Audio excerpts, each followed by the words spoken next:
whakarongo ki te tangi a te korimako. Kōrero flowing out the hook of force. Kaupapa relevant, kaupapa out of bounds, kaupapa exigent, kaupapa paramount.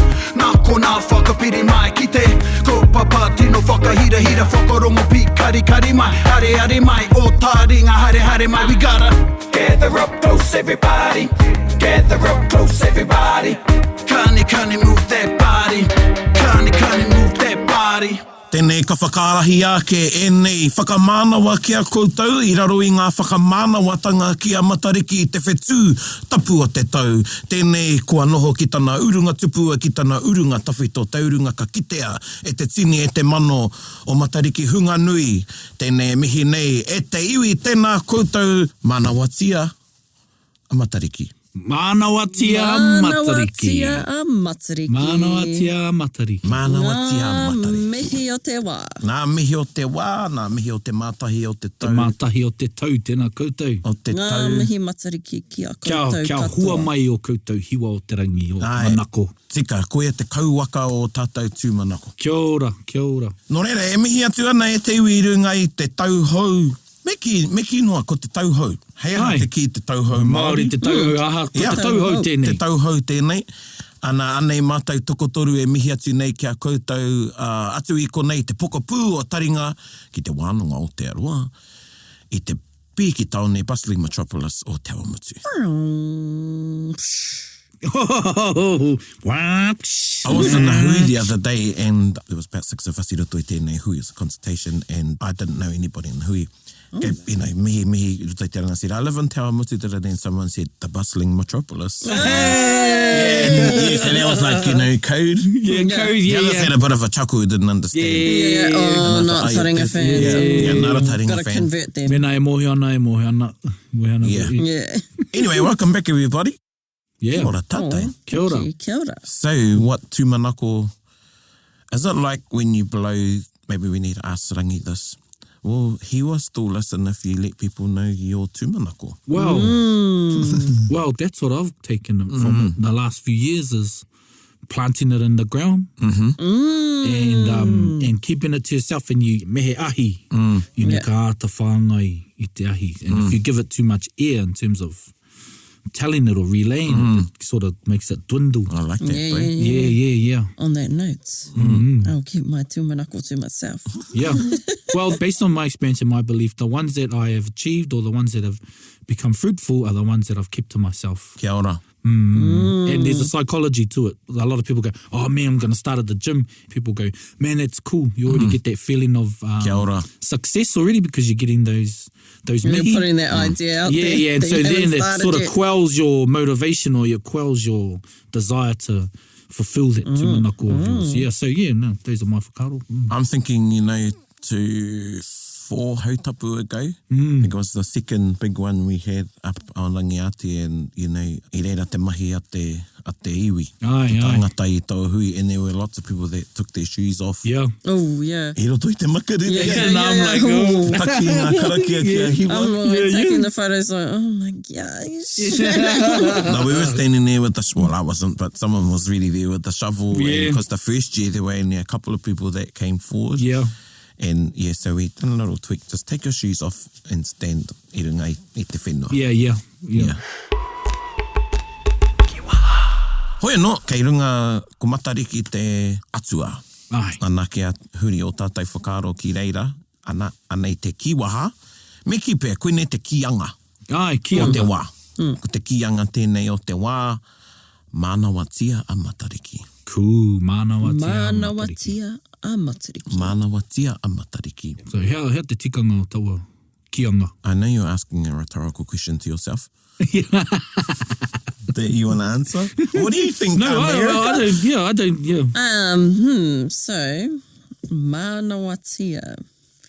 I would take that to mean something like to give respect to Matariki. Maybe, you know, we're talking about a manawa there, so maybe hold it in your heart.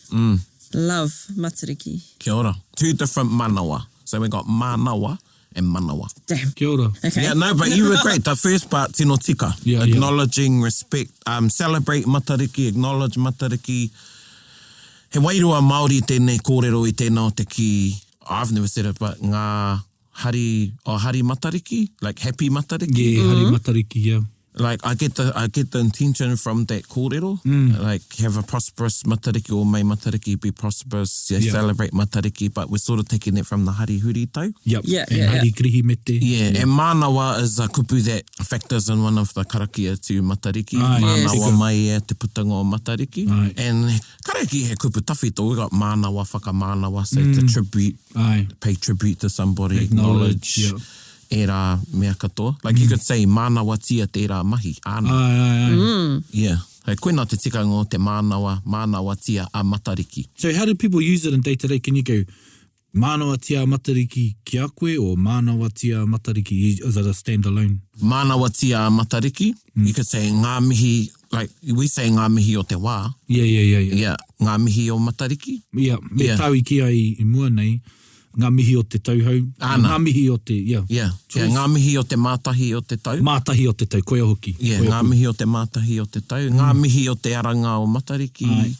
Mānawatia a Matariki. Okay, so you just use it as a standalone sentence. Just like lona I ka makaiki. Lono I ka makahiki. Lono I ka makaiki. Is that Hawaiian? Yeah, but that's like standalone, and it's almost the same as Mānawatia. Oh, yeah, Matariki, yeah.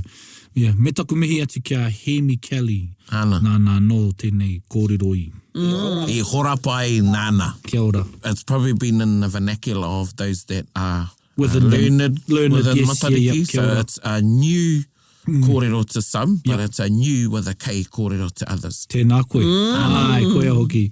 Kia tika te kōrero. Yes. Āna, engari, e mihi ana kia koe hemi.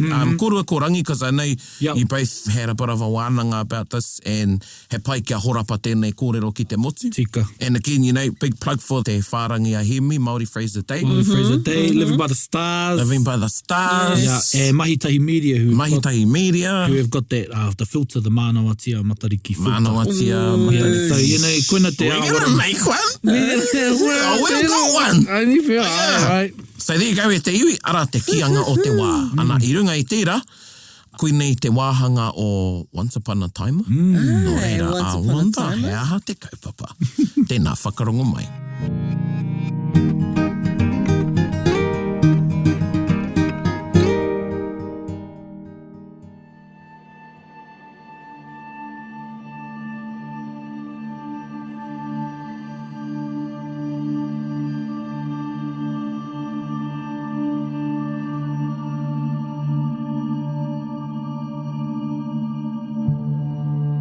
Ko rangi nui e tū I honei.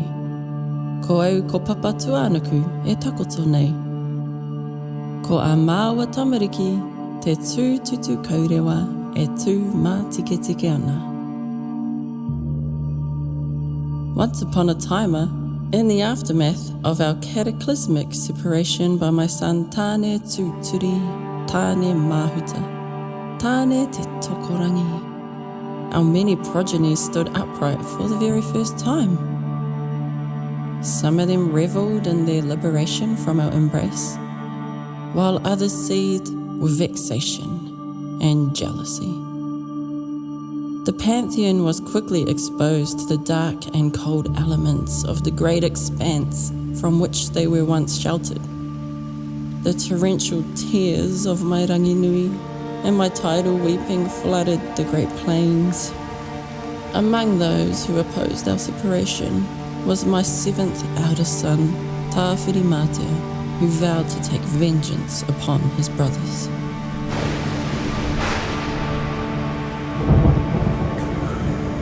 Iko te wira, papa te whatetiri, tēnei te ungeinge, tēnei te rotuata, Whirimātea. You will all regret the actions you have taken.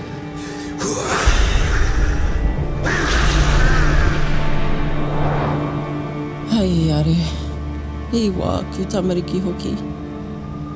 Ko ia anake I whakahe I te tikanga, a ōna tuākana, a ōna taina ki te whakawehe I a māua ko taku rangi whakataka.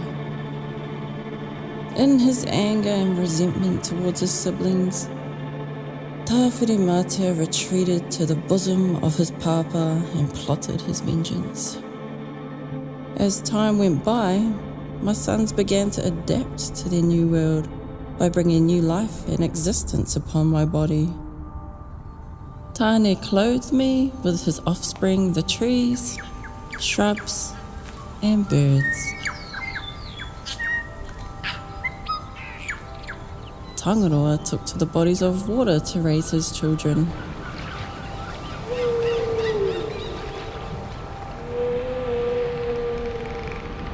Ruraumoko remained nestled in my bosom.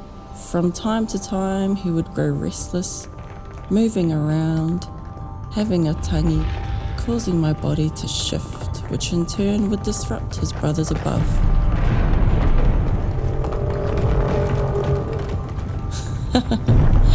Te kaha o te pōtiki. Whiro? Well, he made sure he was a nuisance amongst his siblings. Rongo Marairoa sought to keep the peace amongst his brothers by listening and questioning their actions. Haumie Tike Tike shared the same desires as Rongo. However, as an introvert, he kept to himself. And as you may guess, Tāwhirimātea plotted to exact vengeance upon his brothers. And thus, he raised an army of his spawn to inflict his rage upon his siblings. Apu hau, apu matangi, hau nui, hau ro, hau pōri, hau pōtango, hau whetu mau whekere, hau kāhiwaiwa, hau kanapanapa, hau pākinakina, hau pakarea, hau tākawe, he ranga, he ranga, he ranga.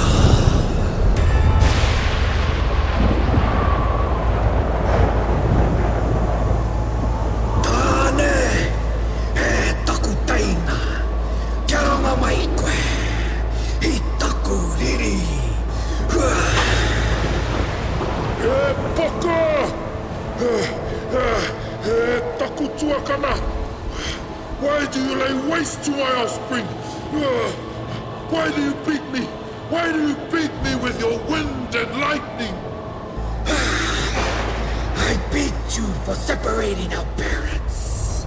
I beat you for causing them pain and suffering. I beat you for the anguish and anger you have given me. Tēnā, hoki mai, ki te aroaro whenua.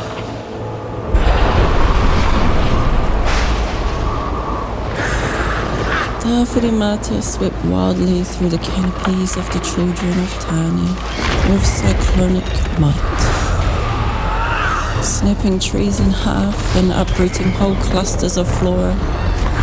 From one gust of his lungs, he smashed trunk and branch into smithereens, leaving them scattered on the forest floor to be food for the insects, for the grubs, and for loathsome rottenness.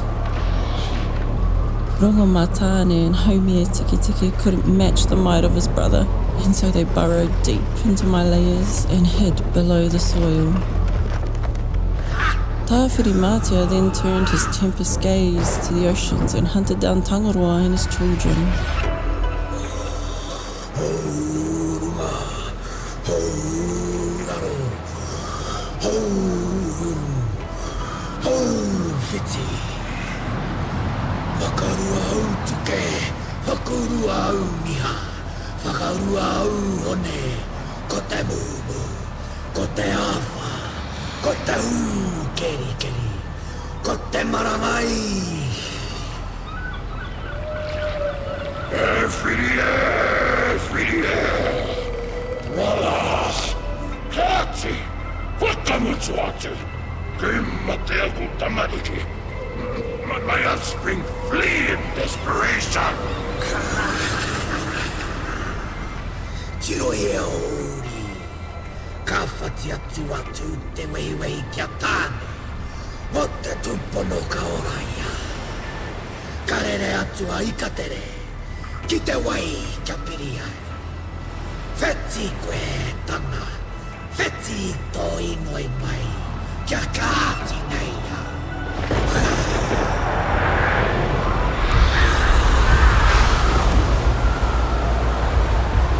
The tide swelled.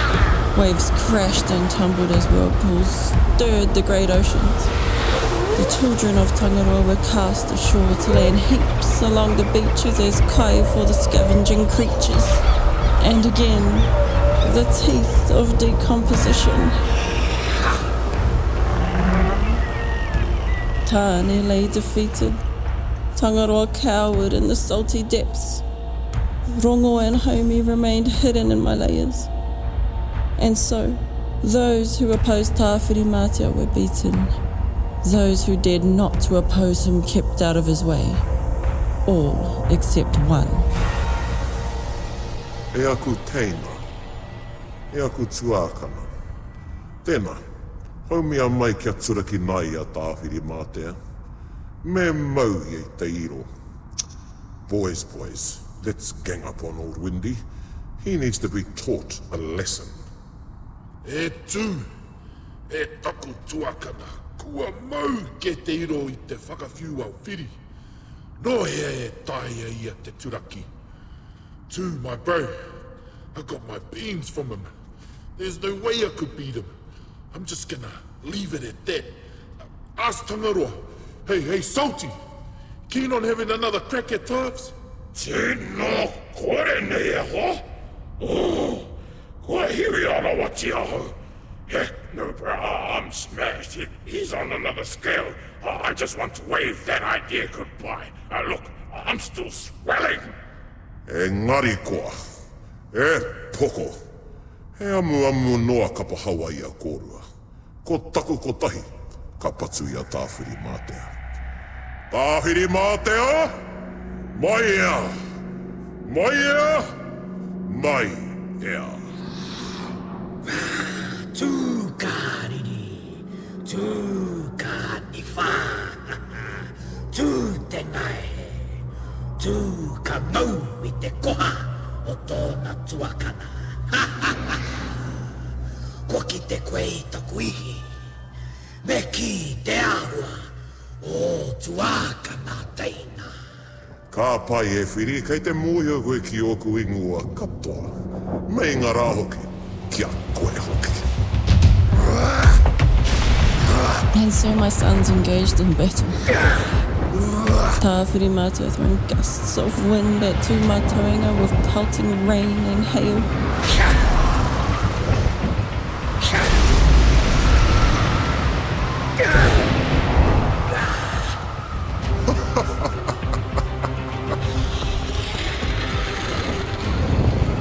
Mā tēnā kāha e te prata. Tūmatauenga struck back with blows to his brother's body, knocking the wind out of him and bringing him to the ground. A tectonic wrestle ensued, waking the Taina Raumoko, causing the earth to quake and tremble. Tō moi kore hoki atu. Me hauraro koe i taku kaha. Ka whawhai ki a koe, mo te hemo tomu atu. Tāwhirimātea held Tūmatauenga in a crushing submission. Summoning a hurricane, Tāwhirimātea hurled Tūmatauenga into the air. As Tūmatauenga floated in the air, Tāwhirimātea generated a lightning bolt in his hand, and like an electric javelin, threw the lightning bolt at Tūmatauenga.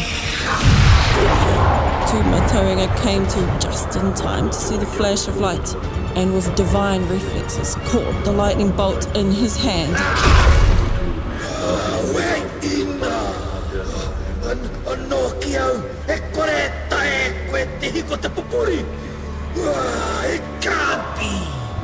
Puku kauana e whiri. Kei pēnei mai koe, ko taku riria nahe, te ihi o taku mana. Ko te whakanua hoki te rau o taku mana, ka karakiatia, ka whakamoatia koe.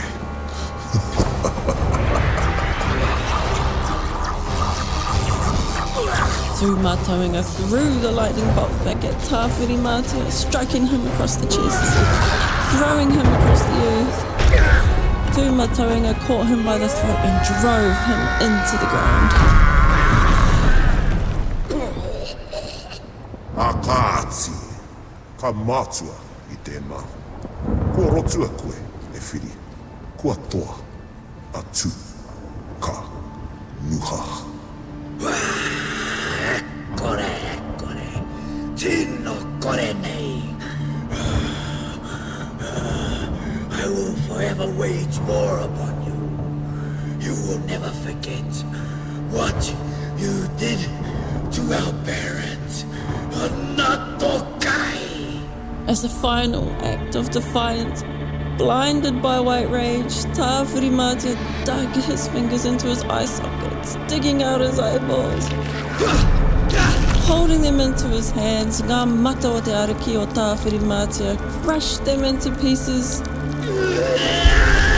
and then cast them up into the air. These fragments stuck to the chest of Ranginui, becoming stars. Today, they are known as the cluster of Matariki, ngā mata o te ariki o Tāwhirimātea.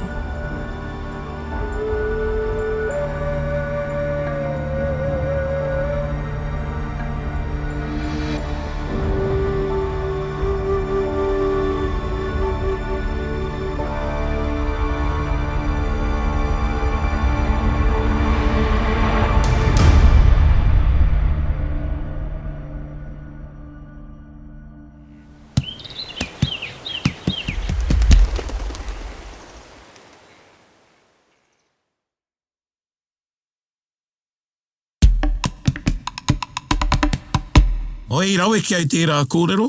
Yeah, hard. Too much, bro. You know, Me mihi ka tika ki a koe Tika. e Snow. Yeah, this time. O It's au aha. Yeah. Mānawatia te auaha. Mānawa tēnā koe. Mānawatia te Mānawatia te aua. Mānawatia ngā reo. Mānawatia ngā reo. Yeah. Mānawatia te wana. Te wana. Te ihi, te wehi, te Yeah. tapu. That, and, you know, ka pai, Erica, because you went to another place. Yeah. And it was- You channeled Yeah. Papatuanuku. And I thought it was great we heard the story from Tino! the side of Papatuanuku. Mea tahi. Yeah, Well, you know, that's ko what I was whai reo, saying. ko whai reo a Papatuanuku, eh? So Ana. creative of you, Snow. That was Well, we're trying to really good be story inclusive, writing there. You know, be inclusive at our e Mānawatia na ngā te wahine. Ai, tika Mānawatia a Papatuanuku. Ai, You know, tika. there's a, you know, that's where you can use that Mānawatia line. Mānawatia a tāne. Ai, Mānawatia a rongo. Mānawatia ngā tua Māori. ai, kia ora. Mānawatia Yeah. te taiao. Yep. Mānawatia te whānau.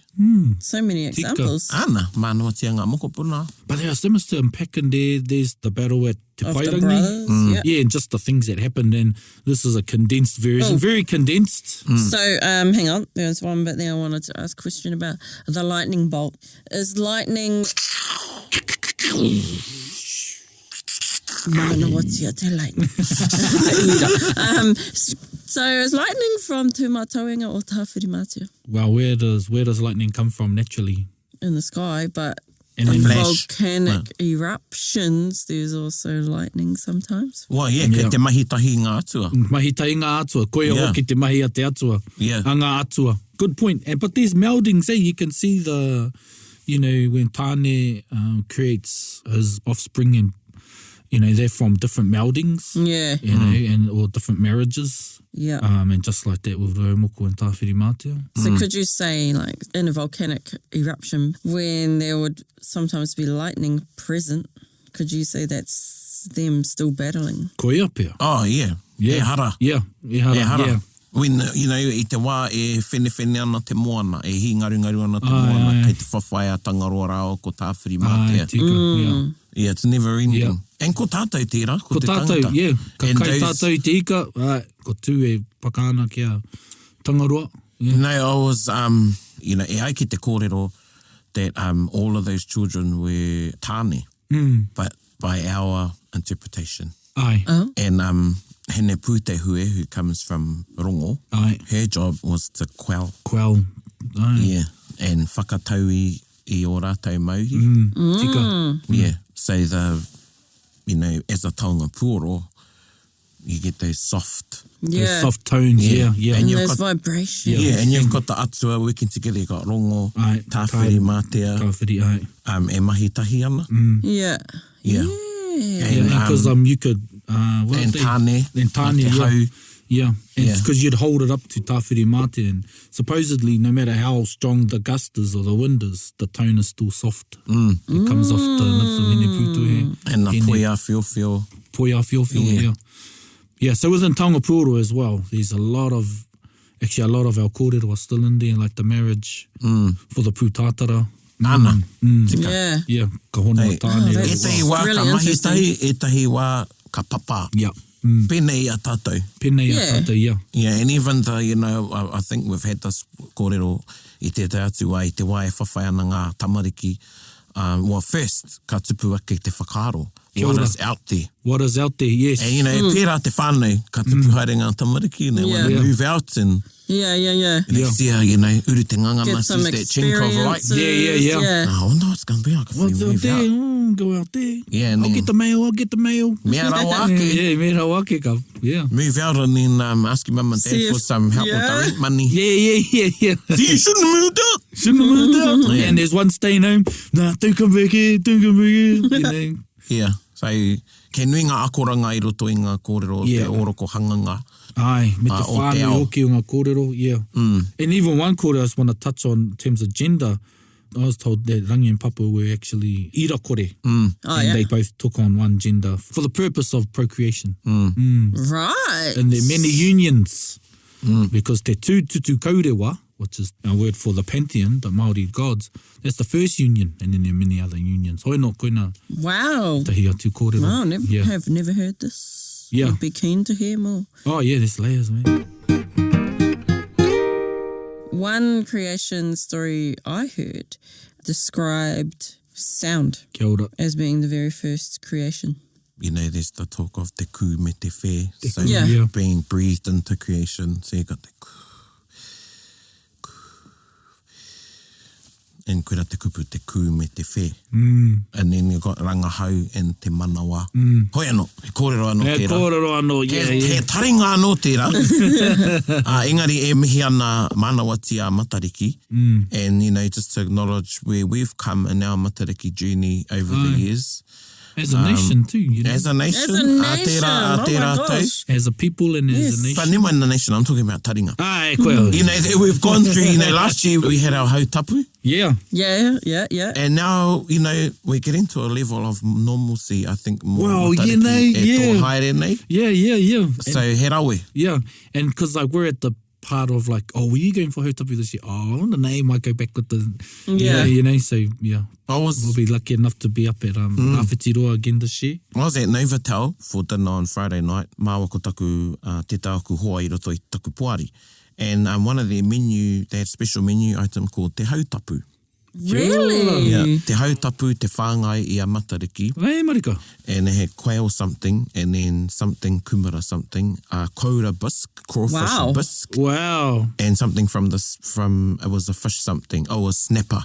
So they had all, Lovely. Oh, all of they had the hautapu on the plate. Te mate kai Wicked. hoki. So yeah, to Yeah, see yeah. where it's come. Yeah. And still to go. And still to go. And Yeah. so those big restaurants, man, it's a good time to do those hautapu buffet. Yeah. What was cool too, bro, it wasn't just a meat, it was like they had a whakamārama with it. Oh, wow. So it wasn't cool. just like, we're doing this because, they put Yeah, some yeah, thought yeah. into it, which is really cool. So, yeah, ko tātou tērā. And that's a step to normalcy if it's on the Ana. menu of mainstream kai.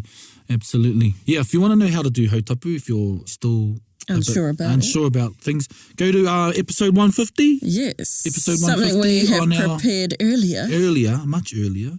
That's there, and also you can go to the Te Wānanga Aotearoa website to download The booklets. And the link to download the booklets will be in the show notes. in the show notes. So yeah, cool. Mānawatia, te ipurangi. There you go. E Mānawatia hoki te waiata e haere ake nei. Mānawatia te kai waiata. Oh, e Mānawatia ana a Matariki. Just like heaps of Mānawa going E around. Mānawatia ana, e Mānawatia ana a Matariki a nāna I whakai. Kia ora. I whakai mai kia whakamahi I ana waiata. Kia ora, tēnā koe Kia te ora. tuahine. Te tuahine, Tēnā koe. tēnā rawa atu koe. Koutou hoki ngā kai waiata I whakai mai kia whakatangihia o, kia Hard out, hard out. whakatangihia o koutou waiata hei kinaki. Me mihi ka tika. Koina. Kia Nō reira, koutou katoa. whakarongo mai. Whakarongo mai.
Oh, how cute listening to the Tamariki in that song. That was Tāwhirimātea by Matariki from her 2020 album. Ngā mata o te ariki Tāwhirimātea, so very fitting. And yeah, she makes Tāwhirimātea sound really nice in that one. However, our Once Upon a Taima makes it a bit different. Hoi no e mihi ana anō kia koe e te tuahine Matariki. Nau anō I whakai mai kia whakatangihia o waiata I runga I tā tātou punua pāhoa o Taringa. No reira, e mihi ana. She has such a wonderful voice. We're having a bit of a whakaharatau for our Koroneihana performance for Apanu. Rikirangi goes, like he was telling everyone, you need to open your mouths and make sure you enunciate all the vowels properly. And then he's like, the only person who can sing loud with her mouth shut is Macy, and none of you are Macy. Yeah, none of you are Macy. Macy and Lady Penelope. Hoki atu ki te episode 150, te mea tuatahi, because that was launched. You know, Matariki is our birthday. Yeah. Koenei te huritau, Yeah. or Taringa. And, you know, we set out with that intention when Taringa was launched, to launch it at that time. So go back to all those Matariki episodes. Yeah, there's heaps. You only have to go to Spotify,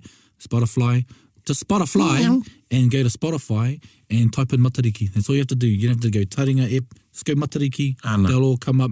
And look out for our 200th ep Aiyo. coming up, and we're going to have some special guests. Hopefully, we'll see. Kia ora, tēnā koe. Hoi anō, e te iwi, anei mātai e mihi tonu nei kia koutou. Tēnā rawatu koutou katoa. Ngai Taringa e tautoko tonu nei. Ia Taringa o tira, ia mātou toko toru. E ora nei o mātou ngākau ia koutou, e whakarongo tonu mai nei. Nō reira, ka mihi rā, Mānawatia, Matariki, tēnā koutou. Hei kona. Hei Hei kona! Bit whakarongo, bit kari. Get the rope close, everybody, buddy. Taringa. Yeah, tahuri mai ki yo. Whakarongo ki te tangi a te korimako. Korero flowing out the hooker force. Kaupapa relevant, kaupapa out of bounds. Kaupapa exigent, kaupapa paramount. Nā kona whakapiri mai ki te kaupapa tino whakahira. Whakarongo pi kari mai. Hare mai, o Taringa, hare mai. We gotta gather up close, everybody. Gather up close, everybody. Kani move that body. Kani move that body. Taringa, he mea tuku nā te wānanga o Aotearoa, ā nā te māngai pāho I tautoko. To listen to more episodes, search for us on your podcast app and subscribe. Taringa, whakarongo mai.